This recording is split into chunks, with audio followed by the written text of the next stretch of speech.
War games, blood on U.S. hands by Jihad Zenith.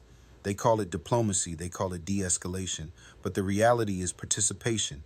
What's happening in Gaza is not a war between equals, it is a U.S.-funded, U.S.-armed, and U.S.-shielded operation.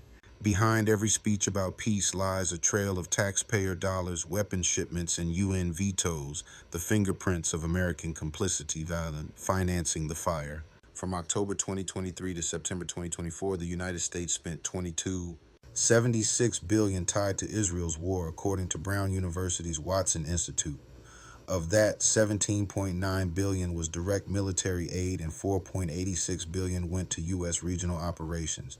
These are not humanitarian gestures, they are the purchase orders of war. Israel's finance ministry reported 112 billion shekels, 31 billion USD in 2024 war spending, with total cost projected near 70 billion by 2025, Reuters Al Jazeera. That means nearly one-third of Israel's war budget and more than half of its frontline firepower is financed by the American public. Every paycheck, every gallon of gas taxed, every IRS filing feeds this machine. Citizens' money becomes missiles, shells, and drones that erase Gaza's skyline. The cost is not abstract, it is moral and measurable. Unequal battlefield.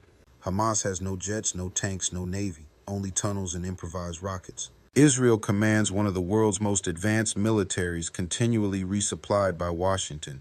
To call this a war implies balance. In truth, it is bombardment. One side fights barefoot, the other backed by billions. Participation disguised as peace.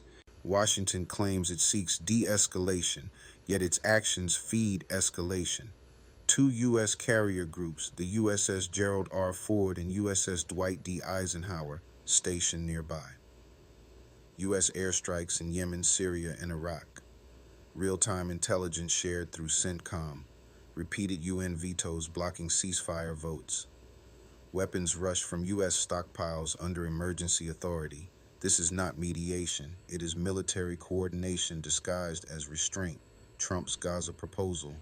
In February 2025, President Donald Trump stood beside Prime Minister Netanyahu and declared the U.S. should take over the Gaza Strip. We'll own it. He described leveling the ruins and rebuilding a Riviera of the Middle East under U.S. control. ABC News, Times, CNN transcripts. He called it jobs and housing, but it was possession, reconstruction without sovereignty. Even allies condemned it as displacement, repackaged as development. The statement exposed the truth. The U.S. is not just financing the war. It is envisioning what to do with the land afterward. The human toll.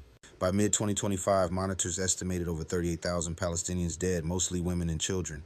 Hospitals, schools, and refugee camps lie in ruins. To call this collateral damage is to erase humanity. These are the predictable results of policies paid for and politically protected by Washington.